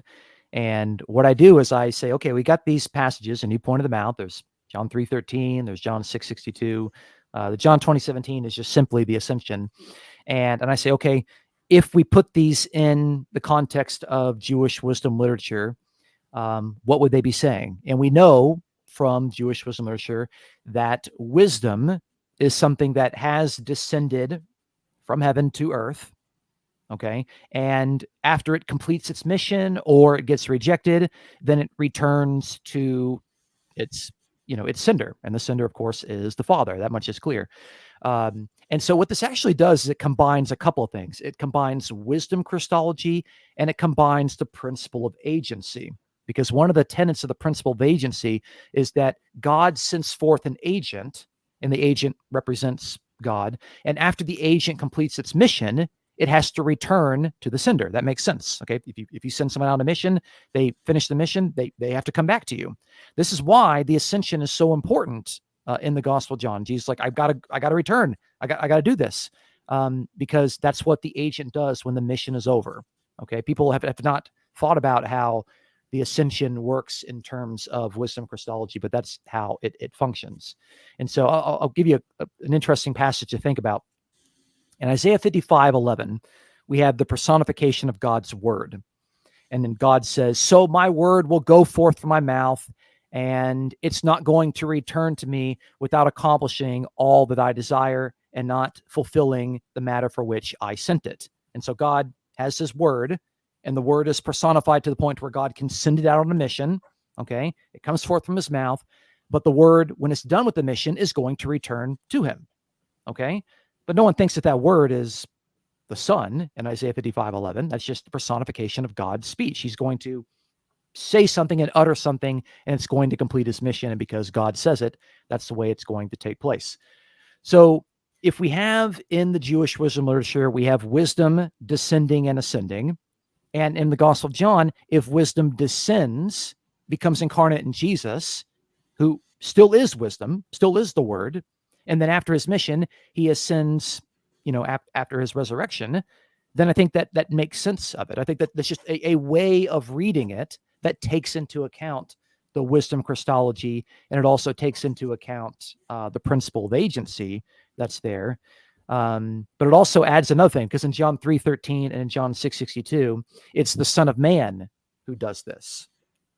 And so I spent some time talking about the Son of Man, and basically Son of Man theories are going to be drawn from two major texts. You have the Daniel 7 text, and you also have the First Enoch text. Okay, so First Enoch actually seems to be the passage that seems to be influencing the Son of Man references in the Gospel of John, because in First Enoch 42 has the wisdom that comes down out of heaven, is rejected, and returns. So we have the descending and the ascending motif. Notice the descent happens first, and then the ascent. Okay. And then in chapters 48 and 49 of First Enoch, I can't believe I remember that actually. The Son of Man figure is introduced, but it's the Son of Man who actually is infused with God's wisdom.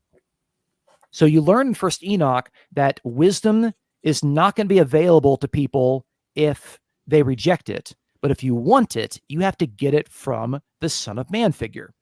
Okay, so the Son of Man is also part of the wisdom Christology that's there. So people tend to default to Daniel 7:13 for Son of Man stuff, but it seems that that the Gospel of John has been impacted by the portrayal of the Son of Man in First Enoch. So there's a lot of like pieces of context that we're having to kind of keep in play there. Mhm. But I think if we do that, we come up with a reading of this to where wisdom descends, becomes flesh, fulfills the ministry, and then after the death and resurrection, it ascends and returns as the agent is supposed to do. And I think that makes the most sense out of those passages, or at least that's the argument that I make in the book. Hmm. And again, there's this idea. I think that this is pretty important for your wisdom Christology thesis to work, is that Jesus can speak of himself, or the narrator can speak of Jesus and be clearly talking about Jesus as the subject, but attribute to Jesus actions or characteristics or ascensions and descensions that are true of wisdom or the word or kind of the spirit, maybe even you could kind of add in there. And but Yeah. you can talk about Jesus and say things that are true of Jesus because he is in the embodiment of wisdom. Things that are true of wisdom then are then true of Jesus. Yes, that's a very, very important point, and I'm glad you actually articulated that really, really well. Okay, the New Testament writers would take the things that were said about wisdom and they would apply them to Jesus, but that doesn't mean that they thought that Jesus was that wisdom figure back in the Old Testament. That's the balance that's actually Mhm. there. Okay, so wisdom gets embodied in Jesus, and Jesus continues the ministry of wisdom and word that has been going on since the beginning, whatever we want to define that beginning is. All right. So, last question, and then this can even bleed into the prologue if you so desire, and then we'll talk about the prologue. And again, I'm a little bit off script, but I don't feel too bad about it. So, in what sense in the Gospel of John does Jesus have maybe some unique sense or a unique connection to wisdom or word? And is this of a similar category to like that lady in Proverbs 31, or of a similar sort to Philo thinking about the various, good mothers in the Old Testament, or the high priest or something like that? Or is there some special, unique, stronger connection? Like, and what is the source of that connection? Is it, the baptism where the Spirit descends on him? Is it by virtue of being the only begotten Son? What exactly is this connection between word or wisdom in the Gospel of John? And is it of a similar kind or a unique kind to other portrayals that we've seen in the past? Yeah, so it's a little bit of column A and a little bit of column B. If I Mhm. was just to be honest with the evidence there, so clearly, if the writer of the Gospel John is taking these things formerly said about wisdom and applying them to the man Jesus, he's doing what we saw in Proverbs, what we saw in Sirach, what we see in 1Q20 and the Dead Sea Scrolls, and what we see in Philo. Okay, so the portrayal of Jesus is thoroughly Jewish. Oh, and not to mention the fact that this was already being done in the early Christian writings before the Gospel of John: Matthew, Mark, and Luke, Paul, First Corinthians, Second Corinthians, Colossians, definitely Hebrews. It's all over the place. Okay.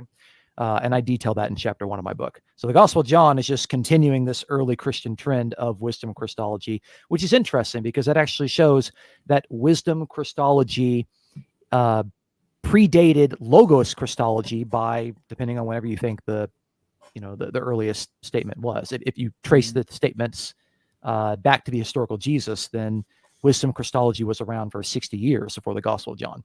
Okay, well, that's there. So certainly we have the continuity with Judaism, which is good. We know that in order to interpret Jesus, he's a Jew. He has to be interpreted in his Jewish setting. What is a Jewish setting? People take concepts of wisdom, apply them to human beings. That's what the early Christians were doing. That's what the Gospel of John is doing par excellence. But Mhm. there's something different about Jesus because he's God's son. That makes him really, really important, especially since the common portrayal of Jesus in the Gospel of John is that he is the one who is sent by God.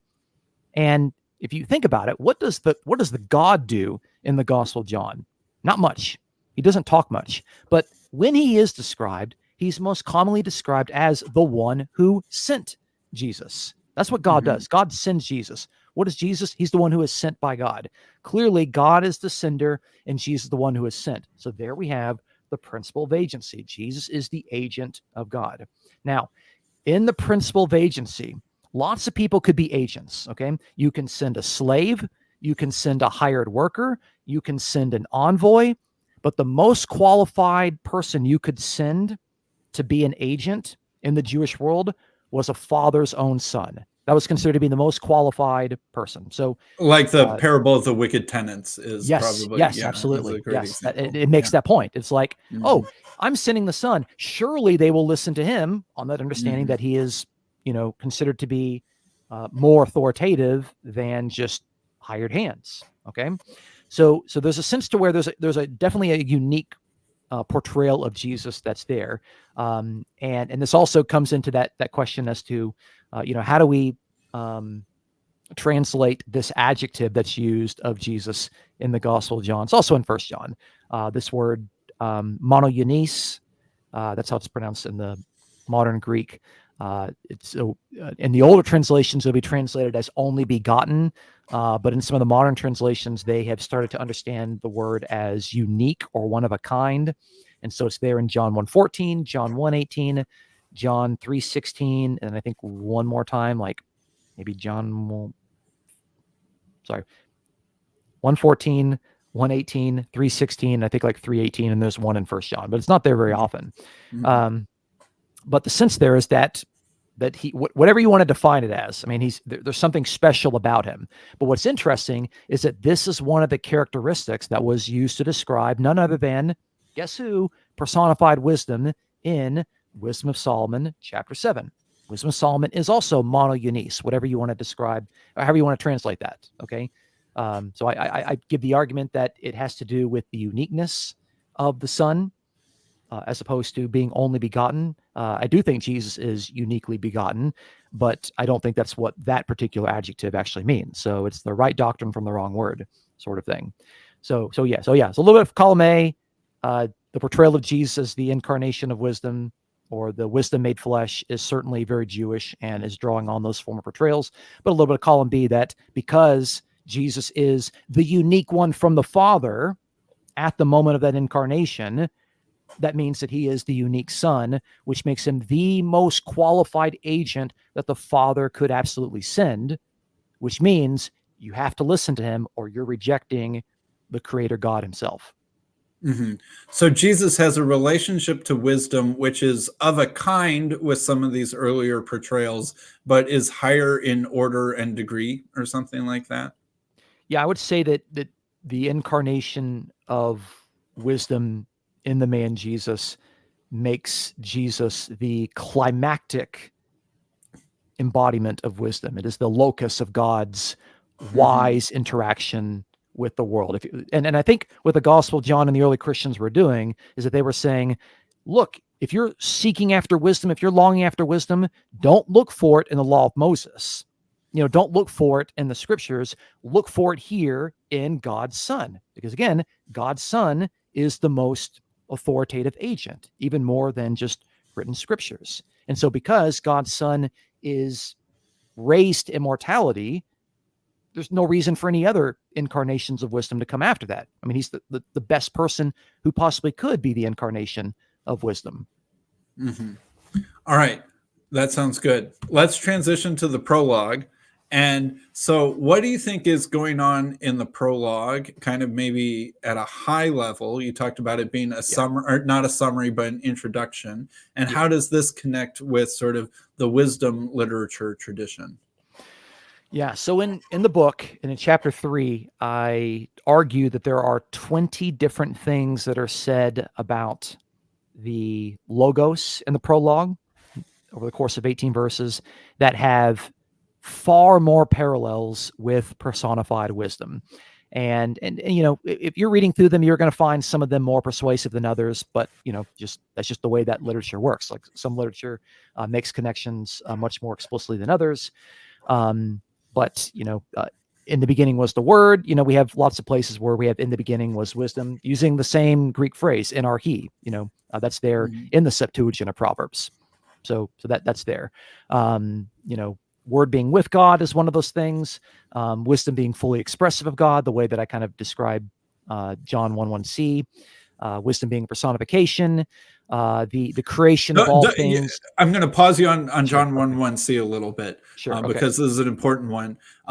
Tell me about how grammar could suggest what the proper sort of interpretation of John, or translation of John 1:1c is. Is it identifying the word with God? Is it an adjectival description, or what's going on there? Yeah. So I spend a good section of chapter 3 talking about this particular point because it's not well known to people that aren't familiar with Greek grammar. But the Greek grammarians are unanimous on this particular point. So I cite several of them, of a variety of theological persuasions, by the way, just for those that tend to discount people by what they believe. But the rule basically functions this way. If you have two nouns that both have definite articles, the word the in Greek, and they're connected by the verb to be, which is either is or was, then those two nouns are identical. Okay. Sam just is the host of Transfigured. Okay. 1-to-1, they're the same. Okay. However, if those two nouns have only one of them with the definite article and the other one doesn't, and they're still connected by the verb to be, then the noun without the definite article functions as an adjective. It has an adjectival relationship. And that's the construction that we have in John 1:1c. It says, "Ke theos logos," and God, without the definite article, was the word. Okay. So the word is going to function as an actual noun, but God is going to function more adjectivally. Okay. So the word was not the noun God, but the word was some sort of adjectival relationship. I will reluctantly say divine because I think that word has a lot of baggage to it, but if pushed, I'd be like, okay, sure. Godly, godlike, goddish. Yeah, godly, godlike, fully expressive of God, something along those lines. We can see this construction elsewhere in the Johannine literature. In chapter 4, Jesus says God is spirit, but it's not two nouns with two definite articles. The word spirit doesn't have that. And of course, it's explained as those who worship him must worship him in spirit and in truth. It's not saying that the God is 1-to-1 equivalent with the Holy Spirit, even though a lot of people read it that way, but that's not what it is. In 1 John, God is love. Okay, God is not 1-to-1 with love. Okay, love there is not going to have the definite article there. God is light, also in 1 John.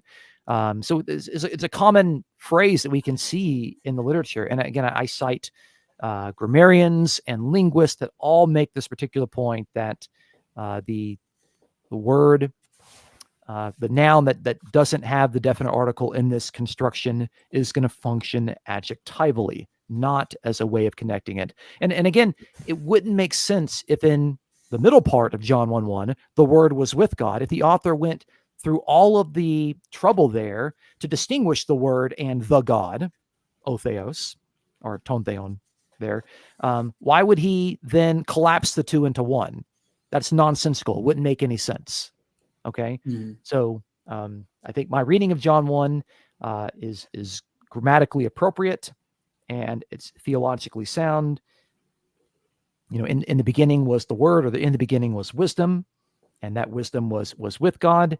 And I give lots of parallels in the Jewish wisdom literature to where God's word and God's wisdom is with him. Okay. And that word or wisdom is fully expressive of God. So all those details are there in chapter 3 of the book if you want to chase those down. And if you want to see all the other scholars that are saying the exact same thing that I am saying, I have many a footnote that that detail that. Many a footnote. And even those books in those footnotes will also have footnotes about other books that you can read too. Yeah, there's no end to reading and learning. So I guess one thing I should say, and I think some listeners know this, maybe not everyone knows this, but Dustin and I gave back-to-back presentations last October at the Unitarian Christian Alliance conference. Mine was a little bit more obviously or directly about the prologue, but yours was certainly prologue adjacent and talking a lot about some of this wisdom stuff that we've been talking about today.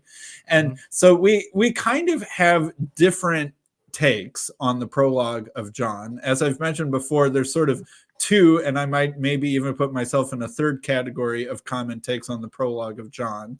One is sort of like the prologue is a background and a introduction, but it is mostly focusing on events before Jesus's life and talking about actions of God with and through his word prior to the ministry of Jesus, as sort of a kind of like the yellow letters in a Star Wars movie, kind of giving you a heads up on things that have happened before, and then we go into more detail and the music slows down and we zoom in on the main story.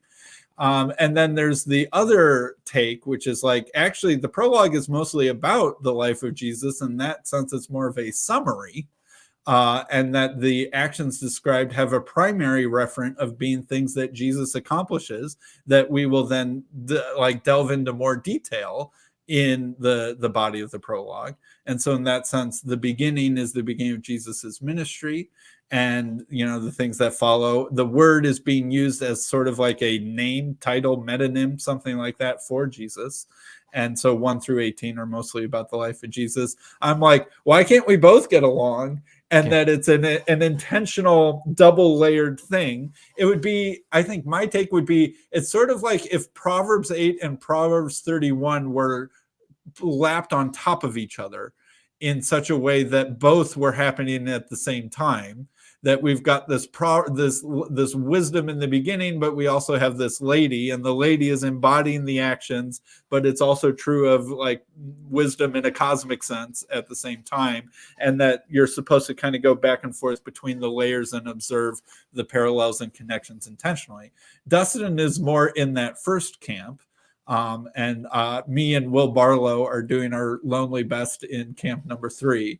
And so this is sort of part of the background when Dustin and I are discussing this, is that we have a little bit of not tension, but brotherly disagreement or tension between us in discussing the prologue. So I might be pushing back on you a little bit, but I mostly want to hear what you have to say. So your main take then is that in the beginning is connecting with the Proverbs sort of beginning and other wisdom literature beginning that places wisdom, or in this case the word, back at sort of the beginning of creation, the beginning of time, and the Genesis beginning, Proverbs beginning, other things like that. And that these sorts of all things getting made through him, and that's also a very similar theme to Proverbs 8, where wisdom, Lady Wisdom, is this consultant or active helper in the creation process, and that you can see that here, and light and darkness and stuff like that. So anyway, I'll pass it back to you, but it seems like that's sort of the take that you're taking with the prologue, is that it's not actually wisdom Christology, because it's not Christology yet. It's sort of like a poem or ode to the Logos, in a similar sort of way that we've seen poems or odes to wisdom or word in the Jewish literature coming beforehand. So this is a good opportunity, because I think that gives me a chance to clarify a couple of things. And I think you might be surprised that we actually are a little bit more alike than you have thought. So I was hoping that would be the case. Yeah, because I'll walk through this here, and you can kind of tell me like, hey, that just doesn't make any sense at all, and that's fine, because despite the fact that we did that, I've kind of let you have your space, and I figured at some point you and I would have a conversation about this whole thing. Obviously I was curious to see in your presentation how much you involve the wisdom literature, and I'm hoping that I'm persuading you to at least consider some parallels, maybe a couple, at least a couple more than what you did before. But that's okay. We're all working at this and doing the best we can. So I'm sure 10 years from now, I'll look back on this and say, oh, you didn't pay attention to this part, or you overlooked this point, and that's just how things go. Okay, so let me just say from the outset, I don't think that the entirety of the prologue is pointing back to Genesis chapter 1.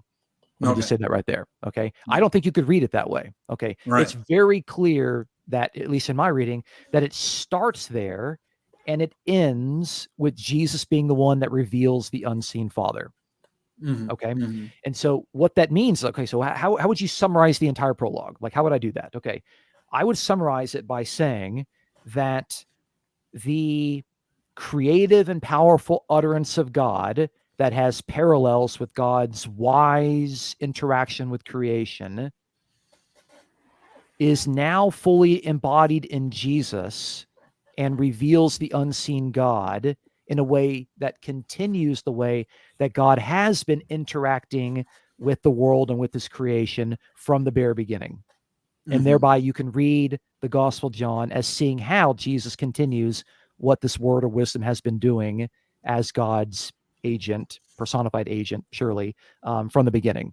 So I kind of connect it there. And so I'll obviously I talked a little bit about verse 1, which does quote Genesis 1:1. It's not just about a beginning, by the way. You have to take the preposition into account. It's not just any beginning, it's in the beginning.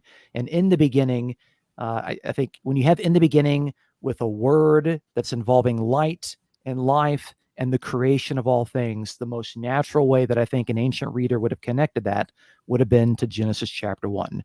And I think that's, that's what scholars think now, for better or for worse. But I think that just seems to be the best reading of it. Could you read that in another way? Sure, you can, but is that the best reading of it? That's what I'm interested in. So we have that. Verse 3 is interesting. All things came into being through the word or wisdom.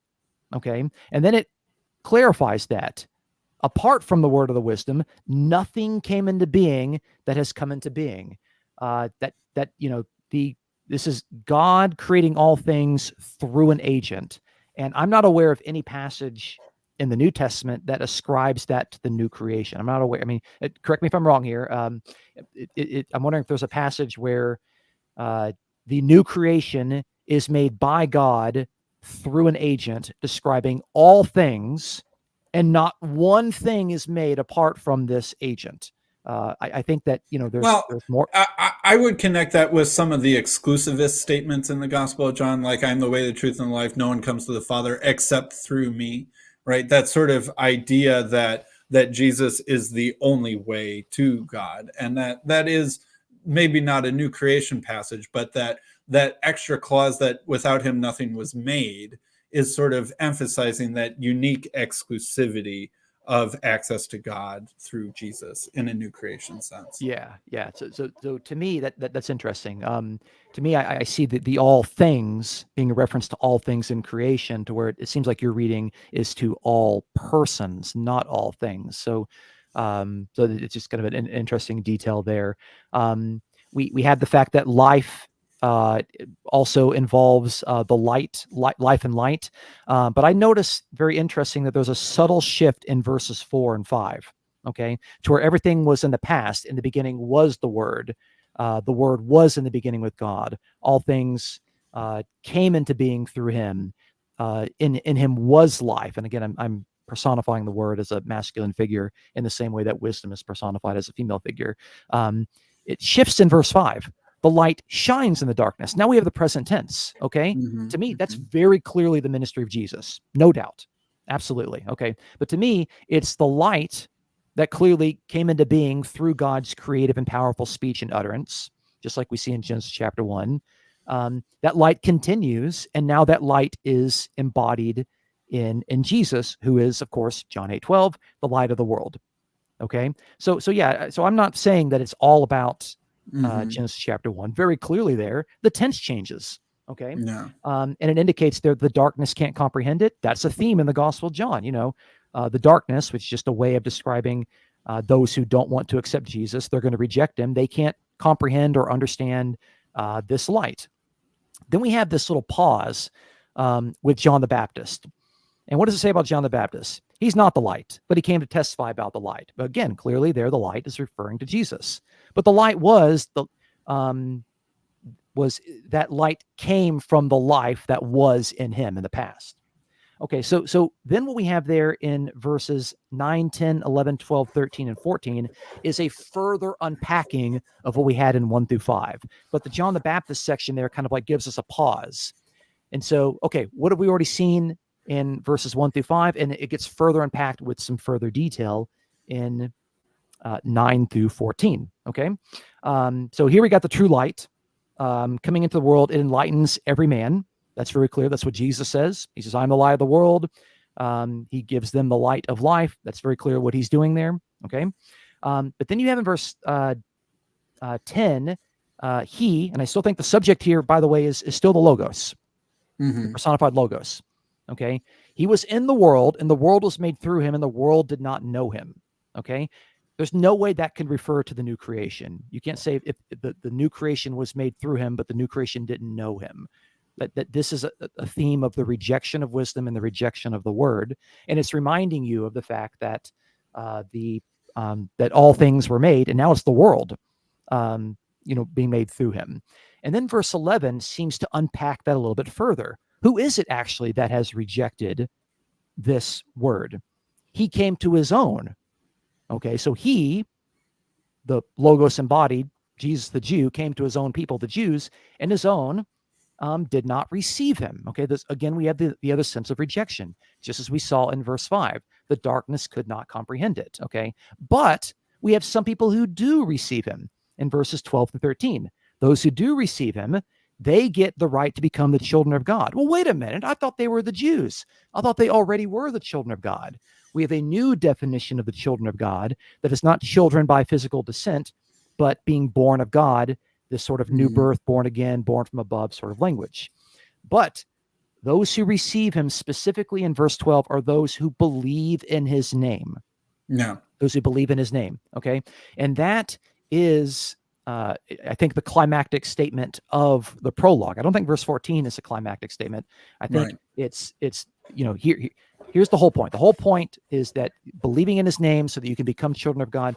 But this points us also to the end, the summary statement of the Gospel of John in John 20:31, where it says, these things are written that you might believe that Jesus the Christ is the Son of God, and that by believing you may have life. Where? In his name. Okay? So the purpose statement of the Gospel of John is so that you can believe and that you can have life in his name. And here in the prologue, which introduces all this stuff, says that you need to receive him and to believe by believing in his name. And if you don't do that, you're rejecting him and you're described as darkness. Okay. And then we get a further unpacking in verse 14. Okay. The word becomes flesh, tabernacles among us. We behold the glory. It's the unique Son from the Father, and he embodies grace and truth. Okay.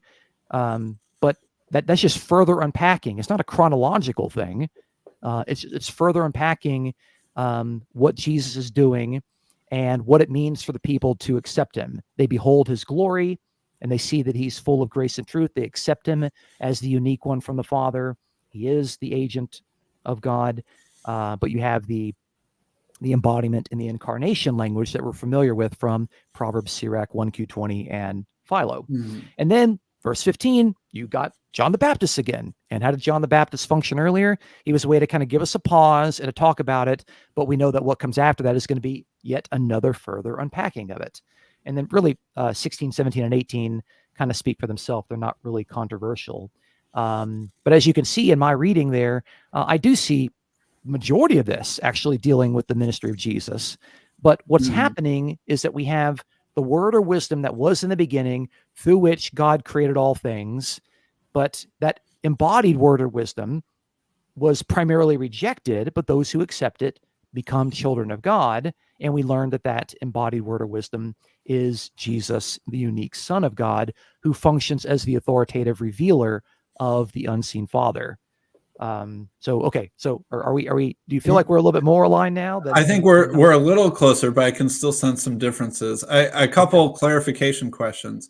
Sure. So when does the word become flesh, do you think? I think, So I think the word becomes flesh at the birth of Jesus for a couple of reasons. First of all, the very first time that we see the relationship between the embodied word and God is there in verse 14, where he is the unique one from the Father. And if he's the unique one from the Father, then he is the Son. And so when do fathers have sons? At the birth, at that point. Okay. And I know you can make the argument that that also happens at the baptism, and that's true. Jesus is announced to be the Son of God at the baptism. That's absolutely true. But in all the other references to the incarnation of wisdom in Proverbs 31, Sirach chapter 50, 1Q20, and all the places in Philo, none of those people got baptized. None of them. So I don't think anyone familiar with that sort of language would have read this and said, that refers to the baptism. Like there's nothing special about baptism or the Spirit coming upon them or anything having to do with water that indicates their incarnation or embodiment of wisdom. So I don't think that's what's taking place here.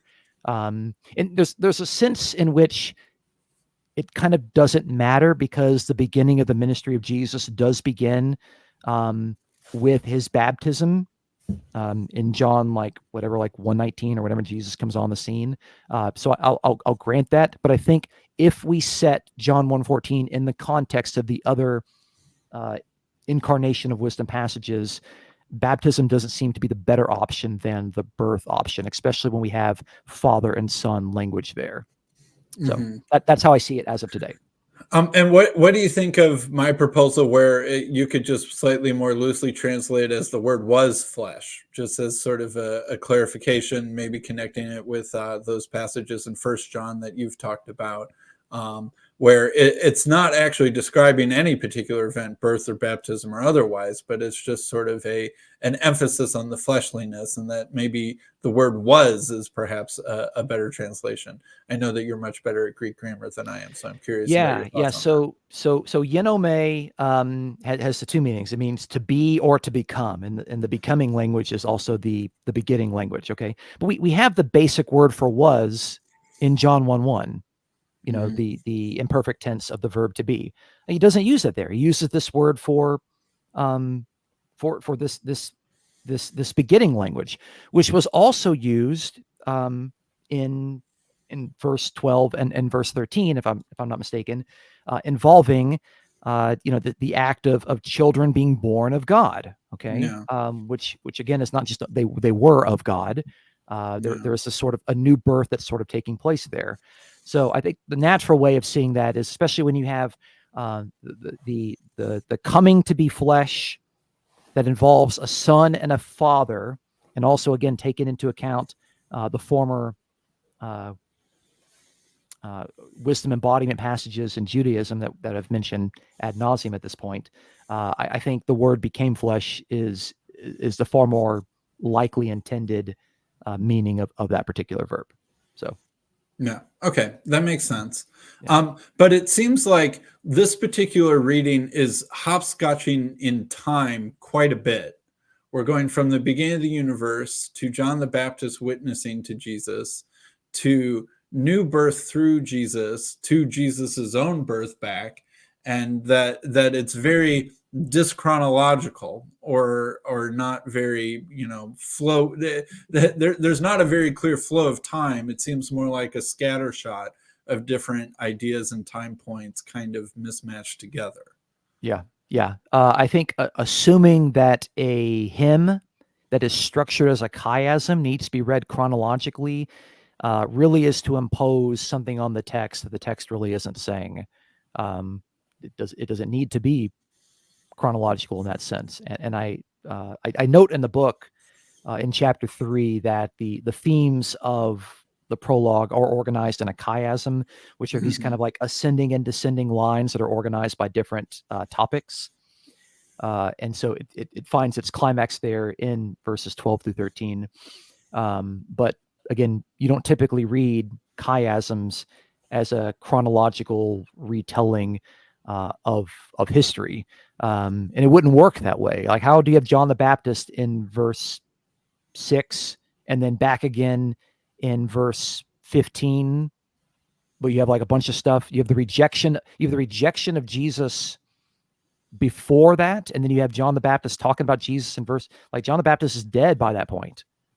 So, I mean, I know the Gospel of John doesn't say that sort of stuff there, but it doesn't work chronologically. So I don't think that we need to bring that assumption to the text, and I just don't think that's a natural way that you would read the chiasm. I think recognizing the chiasm, recognizing that it's a wisdom hymn is far more important, and then just the chronological reading, I just don't think is just really persuasive. Yeah, sure. So it seems like some of the other differences that remain between us is that you have sort of a one-to-one meaning for each verse. You don't have what I have, where I have like some of these verses having a double layered, double packed meaning. For you, it seems like each verse kind of has one main referent. And that also for you, it seems like the first 5 verses are very Old Testament only. Yes. Oh, well, no, you not verse 5 and 4. Yeah, you said with 5, that's fine. Yeah. Well, I also pointed out that in verse 10, I believe, the world was made through him, but the world didn't know him and rejected him. That's alluding back to verse 3, that all things were made through him. So you have that whatever you want to define as that creation, that is a creation involving rejection. That's there, which again, I just don't think that reading that as a new creation makes a lot of sense. I don't think that the new creation rejects Jesus. Well, so I think that world here is meaning a couple different things at the same time, right? World is a flexible word. Like he was in the world. That's sort of like he's on the scene, particularly often with Jerusalem in mind. And though the world was made through him, and again, world is sort of a new creation reference, then we switch back to an old creation reference, or again, sort of like it sort of has the darkness meaning in that third time, yet the world did not know him. And world and darkness often have a kind of a strong connection in John, but that there is this new world that is coming to be through him.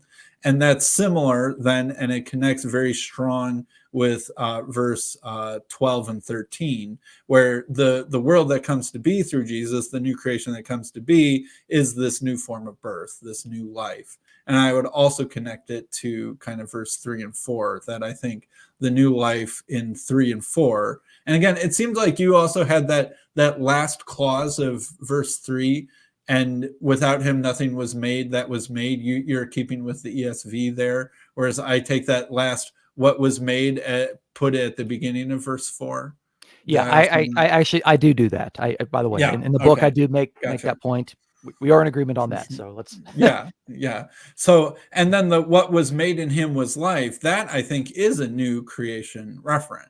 That it's not that in a certain sense, that maybe to me is like one of those double layered things. Like, in Genesis, we have all sorts of life being created through the word in Genesis, but we have, even in a more so sense, the life being created through Jesus at a new creation sense. Yeah, and to me, I just see at the beginning of verse 4, in him was life. So again, that's pointing back to the fact that through God's creative speech, which we would agree, like in Genesis 1, God created all things with the speech. I don't think we disagree on that. Right. That and God created life through his creative speech, and so that's a plausible reading that Jews would have in the first century. But that life continues to shine in darkness. And so that's Jesus, I think, functioning again. If this is the Logos that has life in it, then the same Logos that created life in the present continues God's life-giving purposes now embodied in the human Jesus. So it's not I wouldn't say it's a double layered thing. I would say it's a continuity thing. The thing that keeps it together is the same Logos that was there in the beginning, but now it's embodied in Jesus, and it continues the function of giving forth God's life.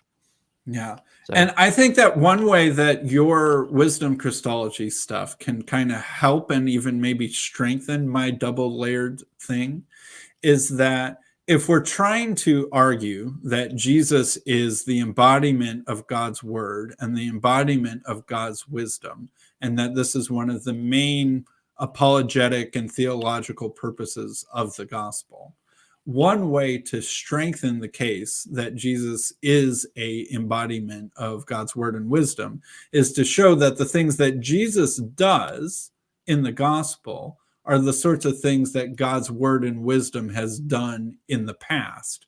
Yeah. And that this is sort of like an echo or a repeat or a refrain in a very sort of similar way as to the Proverbs 31 woman doing the sorts of things that are ascribed to wisdom in chapter 8 and some of the preceding chapters. And that there's sort of this cosmic versus local enfleshed parallelism going on.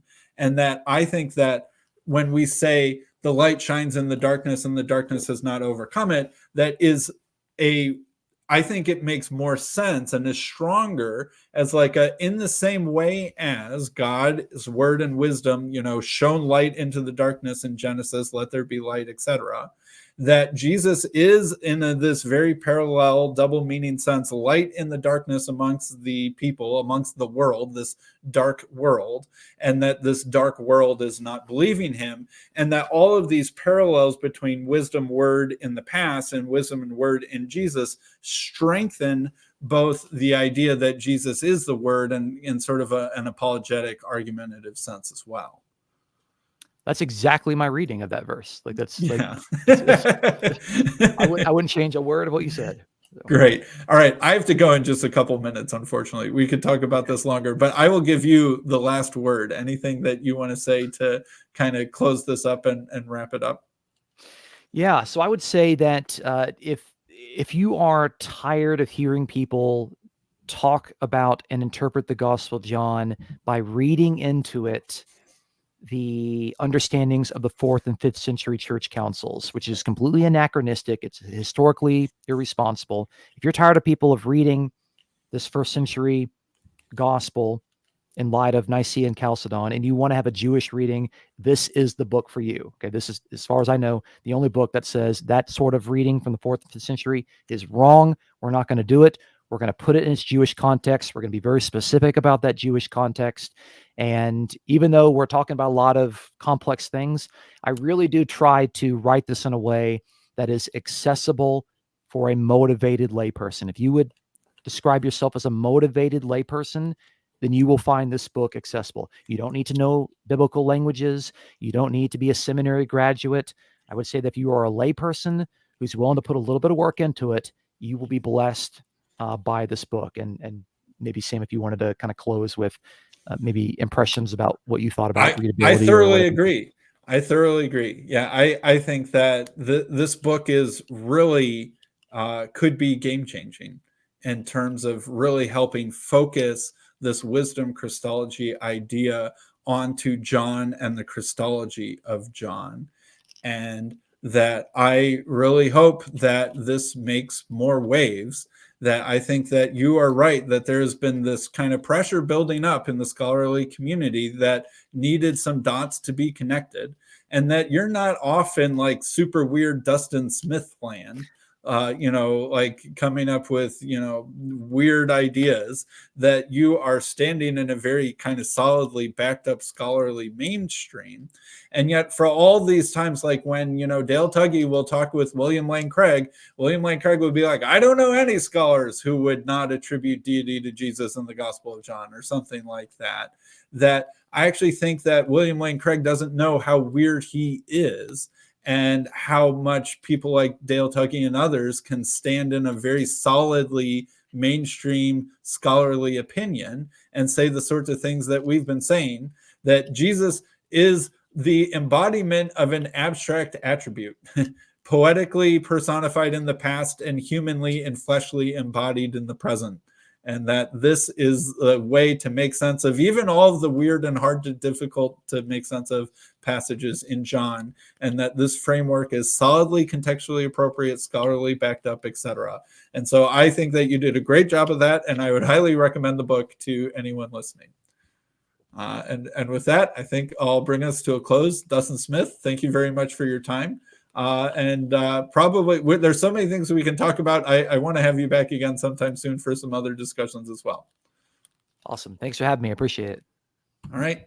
Goodbye, everyone.